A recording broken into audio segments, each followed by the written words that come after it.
G'day guys, James Lyon here from Jim's Termite and Pest Control. We thought we'd run you through a couple of little quick tips around the house to keep mice at bay. This year is going to be a big problem with mice. Numbers are high, and with a wet winter forecast, there is the potential that they're going to push into the home. So let's quickly talk about some non-chemical methods of control. First thing we should be looking for is access points. So if you've got penetrations or gaps in and around where your pipes come up through your kitchen cupboards, dropping or floorboards, allowing a gap between your skirt and your floor, just general little holes right throughout your house, you want to think about blocking those up.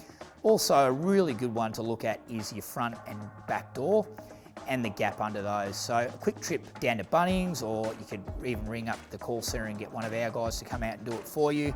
And just installing a weather strip or a bristle strip on that door just to prevent access. Once they're in the house though, you might notice some couple little telltale signs, and they could be simple things like droppings in under the kitchen sink, behind the fridge. You might even notice them, droppings in and around the kids' toys.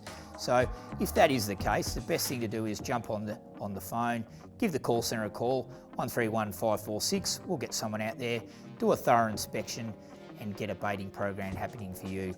Best thing about our baiting programs is that they're safe for children and pets, and we take pride in our work and want to make sure that your family and your house is safe from any pests today.